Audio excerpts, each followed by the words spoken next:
Hello, आप सभी कैसे हैं। आप सभी का मेरे YouTube चैनल वेचो एकेडमी में स्वागत है। आज हम लोग सामान्य हिंदी से रिलेटेड टॉप 50 महत्वपूर्ण प्रश्नों को देखेंगे।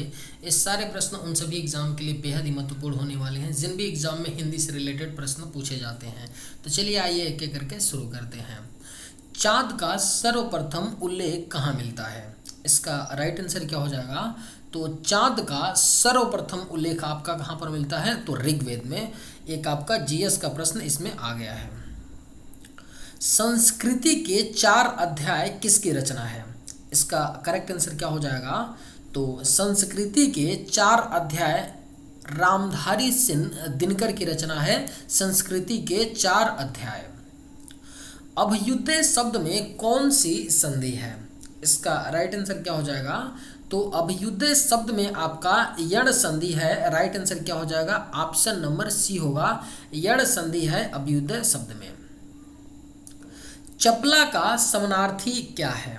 इसका करेक्ट आंसर क्या होगा? चपला का समानार्थी क्या होता है? दामिनी होता है चपला का समानार्थी। तन्मय का सही संधि विच्छेद क्या है? इसका करेक्ट आंसर क्या हो जाएगा?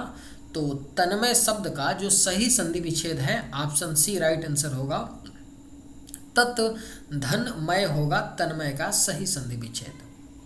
नीचे दिए गए विकल्पों में से तत्सम शब्द का चयन कीजिए। इन 4 ऑप्शन में से पड़ोसी, गोधूम, बहु, साहिद में से कौन सा शब्द तत्सम शब्द है? तो राइट आंसर क्या होगा? ऑप्शन बी, जो गोधूम शब्द है तत्सम शब्द है। आचार्य भरत ने कितने रसों का उल्लेख किया है?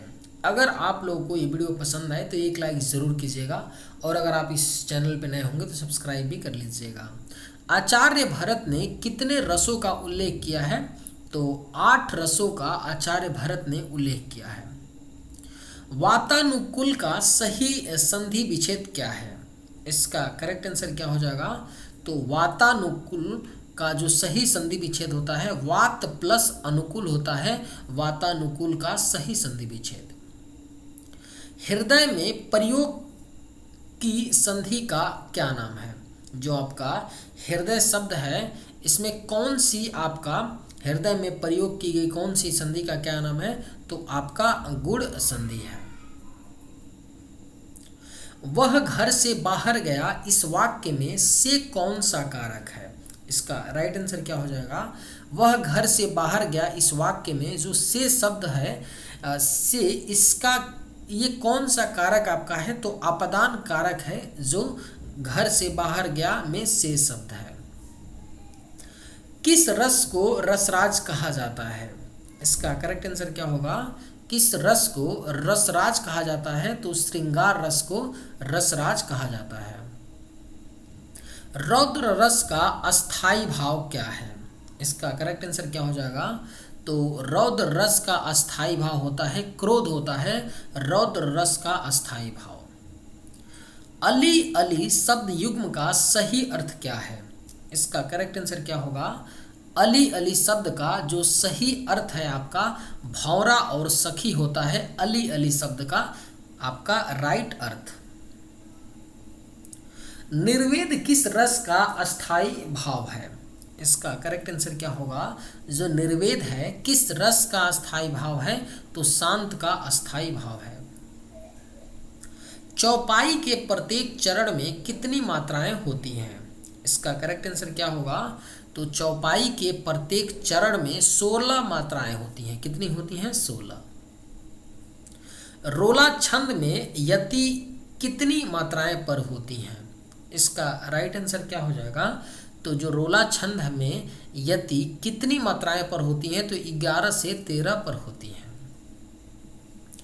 काली घटा की घमंड घटा में कौन सा अलंकार है? बेहद ही महत्वपूर्ण है। काली घटा की घमंड घटा में कौन सा अलंकार है? तो यमक अलंकार है आपका। चंद्रमा का पर्यायवाची शब्द क्या है? इसका राइट आंसर क्या होगा? चंद्रमा का पर्यायवाची शब्द क्या होता है? तो शशि होता है चंद्रमा का पर्यायवाची शब्द। मात्रिक छंद में किसकी गणना की जाती है? इसका सही जवाब क्या होगा? तो मात्रिक छंद में मात्राओं की गणना की जाती है। इनमें से कौन सा शब्द शुद्ध है। इसका राइट आंसर क्या होगा? इन 4 ऑप्शनों में से आपका शुद्ध शब्द कौन सा है? तो ऑप्शन बी जो आशीर्वाद लिखा है वह करेक्ट है। निपुण किसका प्रयाची शब्द है? इसका करेक्ट आंसर क्या होगा? तो निपुण किसका प्रयाची शब्द होता है? चतुर का प्रयाची शब्द होता है निपुण। रज्जु शब्द का तद्भव रूप क्या है? इसका करेक्ट आंसर क्या होगा? तो रज्जु शब्द का जो तद्भव रूप होता है आपका रस्सी होता है, रज्जु शब्द का तद्भव रूप। निम्नलिखित में से कौन यौगिक शब्द है? इसका करेक्ट आंसर क्या होगा? निम्न में से कौन यौगिक शब्द है? तो आपका विद्यालय क्या होता है? यौगिक शब्द है। दिए हुए शब्दों में भिन्न अर्थ वाला शब्द कौन सा है? आपका राइट आंसर क्या हो जाएगा? तो दिए हुए शब्दों में भिन्न अर्थ वाला शब्द आपका कौन सा है? आपका राइट आंसर क्या होगा? ऑप्शन सी भार्या होता है। यह क्या है? भिन्न अर्थ वाला है। भार्या का मतलब क्या होता है? पत्नी होता है। निम्न में से अल्प प्राण वर्ड कौन से हैं? इसका करेक्ट आंसर क्या हो जाएगा? तो निम्न में से जो अल्प प्राण वर्ड हैं क और ग क्या हैं? अल्प प्राण वर्ड हैं। जानवी का प्रयाची शब्द क्या है? इसका राइट आंसर क्या हो जाएगा? तो जानवी का आपका प्रयाची शब्द होता है सुरसरी होता है जानवी का प्रयाची शब्द।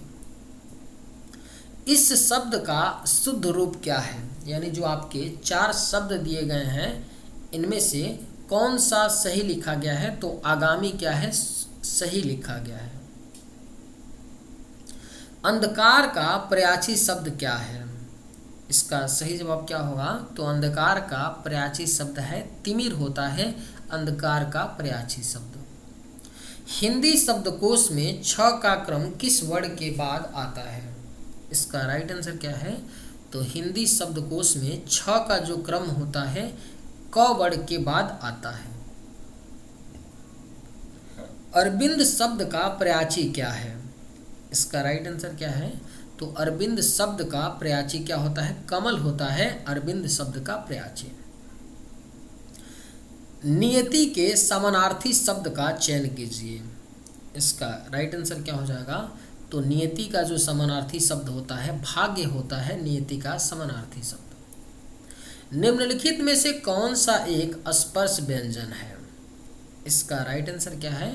तो निम्न में से आपका कौन सा एक स्पर्श व्यंजन है? तो 6 क्या होता है? एक स्पर्श व्यंजन है। इनमें से कौन सा समूहवाचक संज्ञा है? इसका राइट जवाब क्या होगा? तो इनमें से आपका समूहवाचक संज्ञा कौन सा है? तो अंगूर क्या है? समूहवाचक संज्ञा है। निम्न में से कौन सा शब्द तुर्की भाषा का है? इसका राइट आंसर क्या हो जाएगा?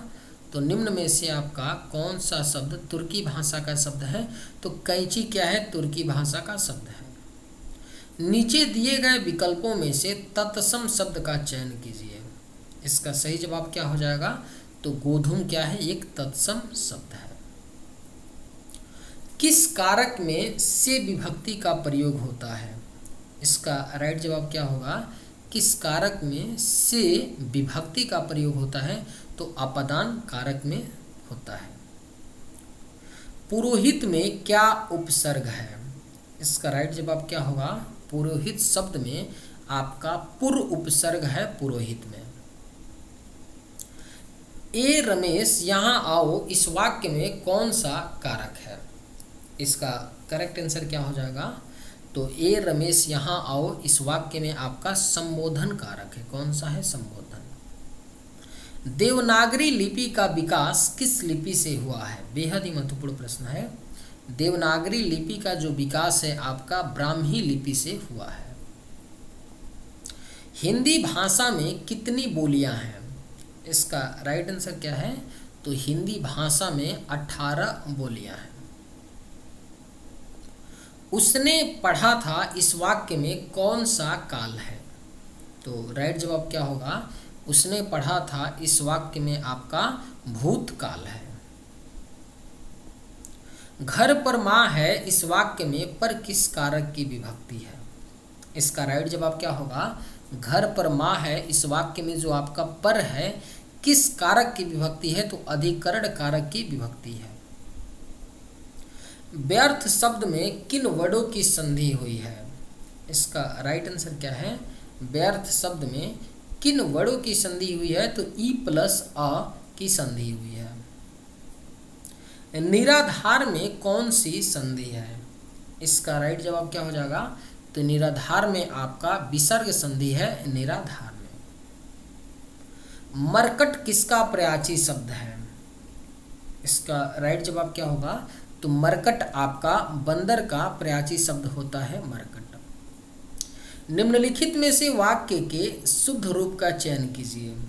4 वाक्य दिया गया है, एक ही वाक्य को 4 बार लिखा गया है, 4 आपके ऑप्शंस में, इनमें से कौन सा राइट होगा? पहला ऑप्शन है फल बच्चे को काटकर खिलाओ, दूसरा है बच्चे को काटकर फल खिलाओ, तीसरा है बच्चे को फल काटकर खिलाओ, चौथा है काटकर फल बच्चे को खिलाओ। तो इसमें से शुद्ध वाक्य आपका होगा ऑप्शन सी, बच्चे को फल काटकर खिलाओ। मात्राएं कितने प्रकार के होते हैं? इसका राइट आंसर क्या हो जाएगा? तो मात्राएं आपकी 3 प्रकार की होती हैं। प, फ, ब, भ, म का उच्चारण स्थान क्या है? इसका राइट आंसर क्या हो जाएगा? तो प, फ, ब, भ, म का उच्चारण स्थान आपका ओष्ठ होता है। प, फ, ब, भ, म का उच्चारण स्थान। अंतःस्थ व्यंजन कितने प्रकार के होते हैं?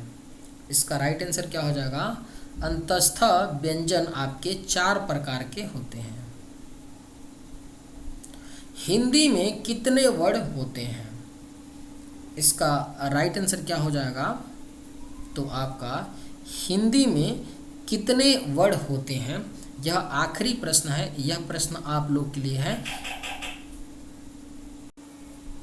इस प्रश्न का राइट जवाब क्या होगा कि हिंदी में कितने वर्ड होते हैं, आप लोग कमेंट करके बताइएगा। चलिए आज के वीडियो में बस इतना ही। अगर आप लोगों को वीडियो पसंद आए तो एक लाइक ज़रूर कीजिएगा। थैंक्स।